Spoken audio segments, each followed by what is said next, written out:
Welcome to the Dynasty Dugout Show, a podcast covering all things minor league baseball. Get a front row seat to the action with everything you need to know about the future stars of Major League Baseball. And now, here's your host, Chris Clegg.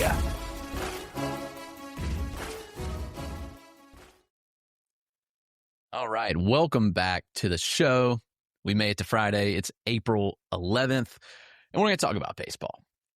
We took the day off yesterday, had a lot of stuff going on. Wife was out of town. I have 2 kids. I had to take care of 2 kids. So recording a show was just not feasible. Putting together writing, got it, but with the show, just didn't get to it. But I'm going to come back and be better than ever today. Going to break down everything that happened across the minor league landscape yesterday. Not a lot of major league action, but there were some notable things. But ton of good minor league action and things to talk about. So we're going to do that right here. But first, as usual, the show is brought to you by Connect Roasters. Connect Roasters is Ian Happ's coffee company. Connect Roasters makes an incredibly smooth blend of coffee. It's ethnically sourced, and it's incredibly good. I cold brew it. I put some cold foam on it. It's incredible. And there's an exclusive offer for you as Dynasty Dugout listener. Use the code below, Dynasty Dugout, or use the link and follow. Automatically do it. You can get Ian Happ's Gold Glove Blend. Buy one, go on 50% off. It's a great deal. Also, Chinook Seedery is proud to partner with the show, the best sunflower seeds in the game. Chinook has a wide variety of flavors, super good seeds, and a ton to love there. So you can get 10% off your order at chinookseedery.com using the code Dynasty Dugout. All right, let's dive right in. Off the top, lead of the show is Alex Clemmey, who had a dominant day. He struck out 10 batters over 5 innings, 1 hit ball yesterday, allowed just 2 walks. His first start was a little shaky. He had 5 walks in his first game last week in 3 innings, and he bounced back in a major way, landed 61% of his pitches for strikes, generated 11 whiffs, and posted a 39% CSW. Dominant performance for Alex Clemmey, who's still 19, and he's in high A, so absolutely great showing there. Clemmey sits in the mid-90s with his fastball. He's up to 98 this year. It's a big lefty with a ton of projection. You can probably see the fastball ticking up even further. With command gains, I mean, we might be looking at one of the better left-handed pitching prospects in the game. Clemmey's that good, and the talent is there. He throws a sweepy slider in the mid-80s. I mean, it's late depth. It's plenty of sweeping action. It's the mid-80s. I mean, he fooled some hitters on it yesterday. Like, you watch some of the video, and Clemmey looked really, really good. He threw several that just had an insane amount of glove side and movement. The changeup's a little firmer. It sits 88. It's got a little more separation now because the fastball's ticked up a little bit with Clemmey. So that's notable that the fastball has ticked up and the changeup sitting in a similar range. It gets a lot of whiffs. It has good fade. It's a great platoon neutralizing pitch to right-handed batter. So Alex Clemmey, dominant performance. Great job. He earns the top spot in the show and on my daily report today. So there was a lot of good pitchers. Obviously, we've got to talk about Spencer Strider on his AAA rehab start. He's done. He's going back to the majors now, is what the reports are saying. And rightfully so. I mean, you look at what he did. He struck out 13 batters over 5 1/3 innings. He had 25 whiffs against the Norfolk Tides. So just utter dominance. We had a full major league rehab. Strider went and Zach Gibson went, if I'm not mistaken. Kyle Gibson, not Zach Gibson. Kyle Gibson went. Thinking about Zach Fruit at the Orioles, but Kyle Gibson went for the Tide, and man, what a good matchup. I mean, Strider was sitting 95.3 on the fastball. That's still down, but again, he threw 90 pitches, so that's notable that the fastball velo was where it was. The secondaries looked really, really good for Strider as well. He missed bats on a lot of his different offerings, and when you're generating the kind of whiffs that he did, then it doesn't really matter. I think the Strider's ready to go. I think he looked the part. I mean, the fastball reached 97. Considering when he had his reconstructive surgery and the internal brace, like, the pitcher that Strider looks like right now, it's incredible that he came back this fast and he's doing what he did.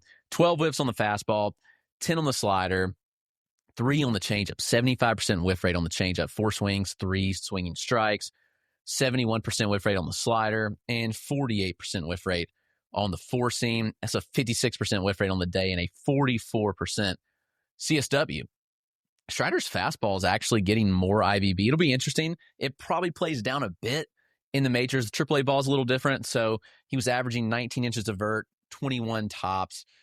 I'll be surprised if it doesn't tick back to the normal 18 range, but we know Strider's upside. We know Strider is legit. Can't wait to see him back on the mound in a Braves uniform. Chase Allsup was good too. Orioles fourth rounder last year out of Auburn. He struck out 10 batters, and this was following a rough start last weekend. I saw Chase Allsup in spring breakout. He was fine. They sent him a single A. Like, the competition's probably not as good as it was at Auburn in the SEC, but he was dominant. You can't discount that. He struck out 10 batters across 5 scoreless, allowed just 3 total base runners on 1 hit and 2 walks, 19 whiffs for a 51% whiff rate on the day, and had a 41% CSW for Chase Allsup. So that was a dominant showing. His fastball works in the 93 to 95 mile an hour range, topped at 97. It does have legit riding action at the top of the zone. His changeup works in the 87 to 89 mile an hour range with good fade to it. And there's a low to mid 80s slider with good sweeping action. So Chase Allsup, he was certainly somebody that stood out yesterday, and he's somebody I've got some live video on. So also really, really good stuff there. Daniel Eagen, another one. We had several 10 strikeout performances, and Daniel Eagen was one of them. Eagen got shelled in his first high A start last week. He was a fourth rounder out of Presbyterian College right here in South Carolina in the upstate. Small school, and Eagen was drafted in the 4th round last year. He was very good last year in college. He didn't look good last week, but he looked really, really good. 10 Ks and 4.1 innings of work. He had 17 whiffs. 66% of his pitches went for strikes. That's notable. I mean, he's a heavy fastball arm. It's like 93 to 94, has 20 inches of vert on the pitch, so notable IVB, but he throws from a high release height. It's like a 6'6" release height, so that's obviously pretty notable. It gets good arm side run. And from the release point and the arm angle, the VAA is pretty good from a negative 5.5 VAA. That's pretty solid considering where he's throwing the ball from. He throws a downward curveball, no shock considering the release point, that high release. It's like negative 13 inches of IVB, a little bit of sweep on it, around 80 miles an hour. It generated an impressive like 53% whiff rate last year in college. It shows you the bat missing ability there. He'll throw a gyro slider in the mid-80s as well. And I'm curious if he works on a changeup development. That would be a big step forward for Eagen if he develops the changeup. Khal Stephen, way too advanced for single A. He was an arm out of Mississippi State last year. I mean, I saw it in spring breakout. He was extremely impressive. I mean, the Blue Jays put out a lot of impressive arms, but Stephen was definitely one of them. And he's been dominant. I mean, 11 innings so far this year in 2 starts, 3 hits allowed and 15 strikeouts. He was even more dominant in the start last night. He struck out 9 in 6 innings, allowed just 1 hit and walk. And then the only damage was really the Dillon Head homer. I'll talk about Dillon Head in a little bit, but Stephen literally allowed no damage at all outside of that pitch. You know, the fastball sits 93, but it plays up because it's 20 inches of vert from a 6-foot release height. Pretty good VAA as well from the release, and he gets really good extension.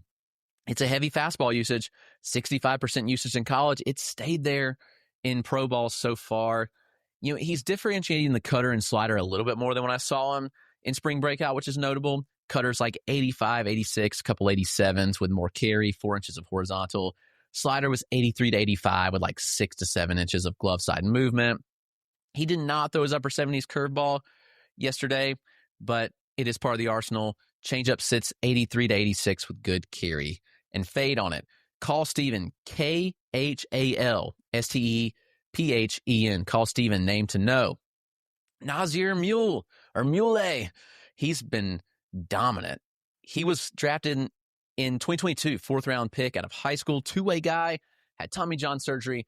We didn't see him until last year, and he struggled on the mound. Like, they pulled him from the field. He struggled on the mound, but he had a full offseason for the first time in his pro career, and he looked the part. He showed why the Cubs have liked him so much. He's only 20 years old still. He's in single A, but he struck out 5 batters across 5 innings of work. The command is shaky. It was 59% strike rate, so control not there either, but he also generated 12 lifts for a 33% whiff rate.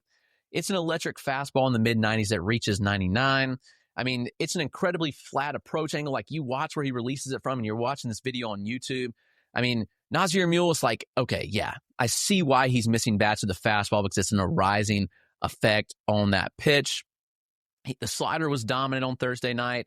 Shape inconsistent at times, but really good pitch. Changeup still a work in progress, but at its best, it does have some good depth and fade to it. I mean, he looks like he could be a major riser up list this year. Nazir Mule, the Cubs, very, very good stuff. Parker Messick dominated again. Still feels like Messick's flying under the radar. Yes, he's 24 in AAA. He was a college product from Florida State. But last year, splitting time between high A and double A, he tossed 133 innings at a 2.83 ERA with 165 strikeouts to 44 walks. He's made 2 AAA starts so far. He's yet to allow a run. He struck out 8 batters on Thursday. It was fastballs in the low 90s, but it actually has ticked up a little bit, which is notable. He's sitting 92.5 right now, and he's topped at 96.5. Last year, topped around 95. So that's notable. From his release height, it's a flat VAA. It's above average IVB, like 16.5 inches of vert. It's good stuff, but the changeup is dirty. It's sitting around 85 now. It has late arm side fade. I think it's one of the best changeups in baseball based on a performance standpoint. That's Parker Messick, by the way, of the Guardians. 30% swinging strike rate on that pitch last year. It was nearly 17 inches of arm side fade last night.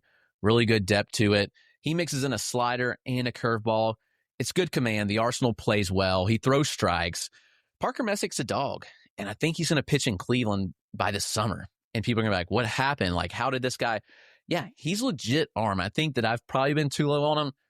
But the mix of stuff, the high floor, Messick might be a borderline, like, top 125 prospect. Couple of Rangers armed before we get the bats. Caden Scarborough, he's a buzzy name. I know Jeff Ponce wrote a great article about him the other day. He's a Rangers prospect. Former basketball standout in high school. We're talking about a 6'5", projectable pitcher on the mound. He was drafted back in 2023 in the 6th round, got an overslot bonus, was heading to Dallas Baptist, but the Rangers gave him that overslot to keep him away. There's so much athleticism in this frame. The fastball is ticked up. You know, he threw a career-high 3.2 innings last night on 61 pitches, landed 62% of those pitches for strikes, and he had an impressive 37% CSW with 17 called strikes. The fastball is averaging close to 95 miles an hour. It's a very deceptive release if you're watching this video. The ball just jumps out of his hand with good ride. It plays extremely well. I mean, he misses a lot of bats at a very high clip. He used it very heavily in the first start of 2025. He used the slider more last night, which I thought was encouraging. More sweepers. Those things are good. Very high spin. He was front-dooring and back-dooring lefties and righties, which, I mean, you watch some of this video and hitters were fooled for sure. It's in the low 80s with good horizontal movement. There's a changeup, but it is a work in progress. The strides that Scarborough has made in the last 6 months is very notable. I mean, he should be on everybody's radar at this point. Looks like a potential breakout. Single A for the Rangers, 20 years old, Caden Scarborough. And Paul Bonzagni, he's been interesting too.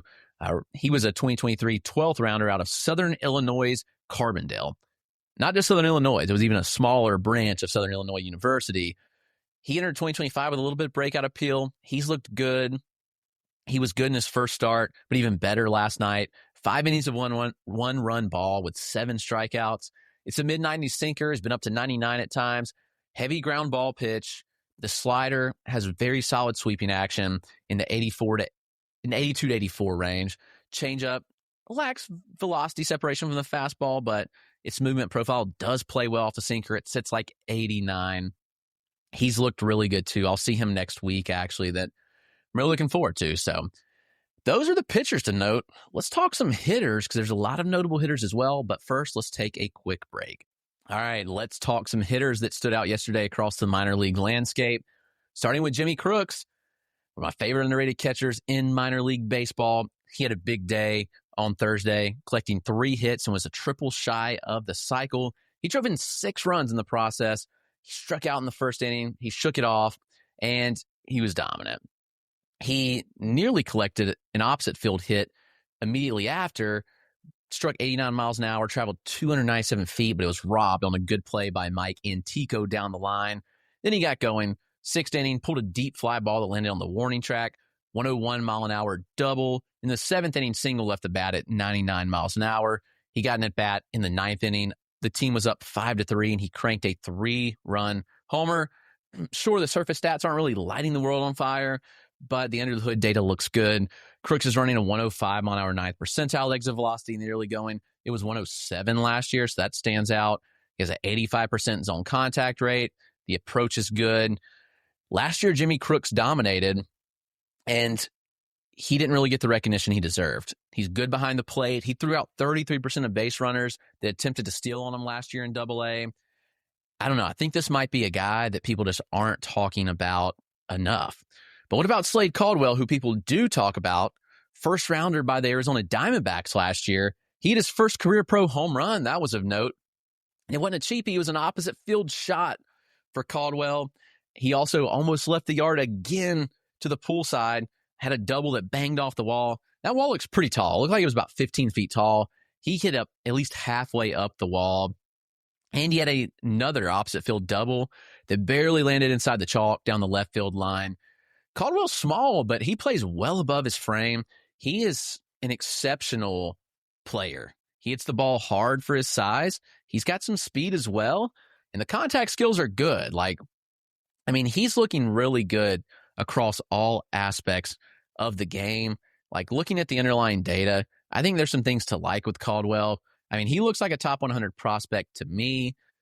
He's young still. He's 18. He's the age of some players that would be drafted this summer. So you look at that and say, maybe there's some things here with Caldwell where he could really pop off and rise up the rankings. Same's true with Dillon Head, Dillon Head had similar buzz coming out of the draft.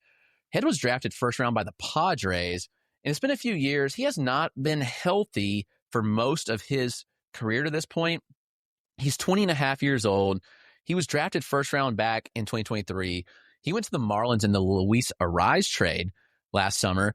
You ever remember where you were when a particular thing happened? Because I remember that trade. I was driving back from a game in Asheville, and I remember exactly where I was on Highway 25 coming back from Asheville, oddly enough, when I saw that notification on my phone when that trade broke. Random side note, but I don't know why. I thought of that this morning when I was writing up Dillon Head. And he's tools for days. Head has 70 grade run times. They're legit. He can move. He's decent in the field. I think there's sneaky pop in the profile. He's just never been able to stay on the field. Last year he had 123 plate appearances, he had 124 in 2023. So he's never really stayed healthy, but hopefully this is the year. I don't expect Head to be in single A long. He was in single A during his draft year in 2023. So he's eventually going to move up. He faced Khal Stephen, and Stephen, I mentioned, pitched very well. He homered off him in the fifth inning. It was 96.3 miles an hour, traveled 372, but he also had a single later in the game at 105 miles an hour. He's had a couple over 105 already this year, which is notable. The launch angles are a bit of the question. A lot of ground balls. He also is a bit aggressive and chases a lot, but the returns are good. I wouldn't be shocked to see Dillon Head move on out of Jupiter pretty quick. Gabriel Rincones Jr. just continues to do what he does. He looks really good. He's been a dude for a long time. I failed to acknowledge it till I saw him in 2023 in the AFL. This is a major league body. He's strong and he looks the part. He's stood out in AAA to this point. Every time I've seen him in the AFL in 2023, 2024. I saw him in spring training multiple times in 2023 and 2024. He's good. His first inning double was 380 feet, 107 off the bat, hit off the wall. He added a single and had 4 batted balls north of 103.3 miles an hour. Funny enough, the homer was the one at 103. He topped out at 114 MPH yesterday. Rincones is at the top of the minor or the AAA StatCast leaderboard every day. Him or Ernesto Martinez are at the top of the hardest hit balls.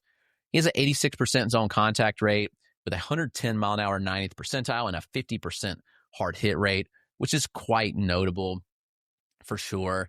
Cristian Hernandez, he made that swing change last year. hopefully you saw it early. I saw Hernandez in Myrtle Beach the second week of the season and noted the swing change. I put out a video on that. He's significantly better. He added power. He improved a lot of things. The fatal flaw last year was a 50% ground ball rate. Guess what? Hernandez is running an 18% ground ball rate in the first week of games. Yes, it's a small sample, but it's something to keep an eye on. He has 3 multi-hit games already, and he blasted his first home run of the year on Thursday night. Contact rates look good. I think he's a prospect who works his way back into the Cubs' top 10 soon. If you remember, maybe you don't, $3 million bonus in 2021. He was one of the big names in the international market that year, but he hasn't panned out to this point. Slowly gotten better. Shocker, baseball's a hard game, and seeing this development is exactly what you want to see out of a prospect.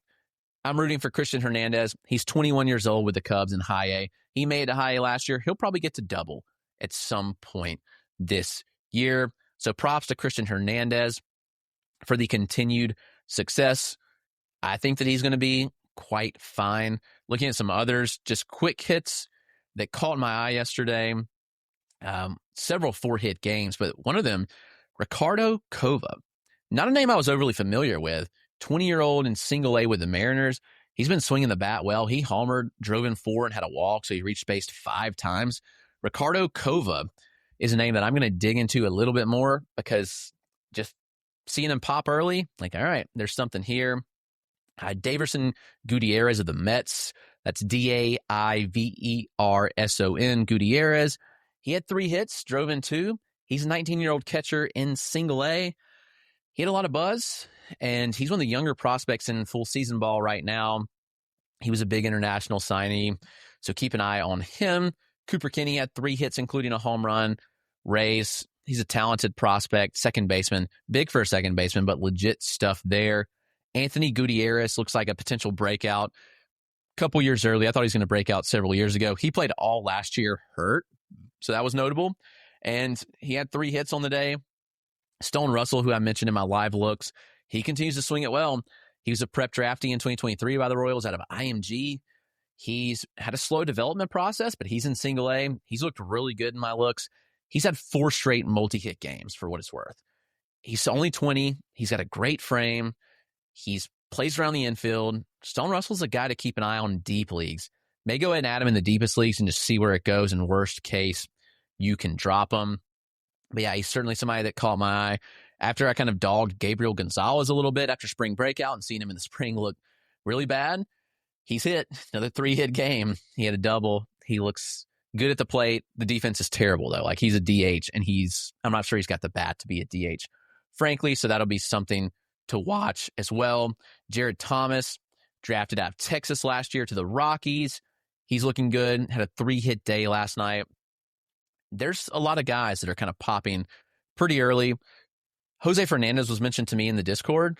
He's interesting. He had 3 hits, had a double. He's somebody to keep an eye on. He's a really good glove, big arm, stays on the left side of the infield. He's 20, and he's got the potential for sure. He's actually 21, I apologize, but he's in Double A. Bat hasn't been there so far, but the contact skills are up. He's got a 6'3" frame. There's some projection on it. If he can add a little weight and add some pop, then there might be something here. So Jose Fernandez of the Arizona Diamondbacks, somebody to watch out for as well. I think that's going to do it. Thanks for tuning in for the show, and we will catch you again tomorrow.